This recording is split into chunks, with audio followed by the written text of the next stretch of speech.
একটি বনে বাস করত একটি বাঘ এবং একটি সিংহ। তাদের দুজনের মধ্যে ভালোই বন্ধুত্ব ছিল। বাঘ এবং সিংহ দুজনেই বসে অনেক গল্প করত, একসাথে খেত, একসাথে ঘুরতো। তারা একে অপরকে খুবই মনের কথা বলতো এবং দুজনেই ভালো মিল ছিল।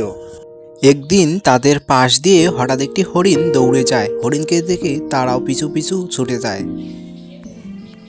হরিণের পিছু নিতে গিয়ে হরিণ হাতের নাগালের বাইরে বেরিয়ে যায়। তখন বাঘ সিংহকে বলে, তুমি যদি না আসতে আমি একাই এই হরিণটাকে খেয়ে ফেলতাম, তুমি কেন এলে?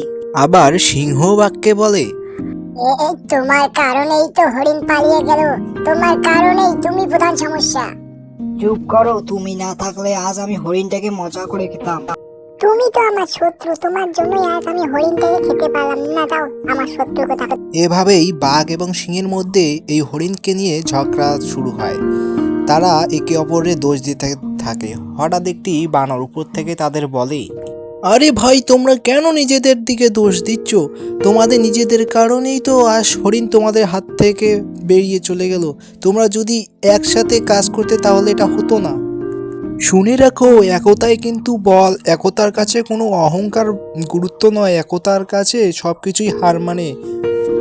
তারপর সিংহ এবং বাঘ বুঝতে পারে যে আমরা নিজেদের কারণেই হরিণকে হাতছাড়া করেছি।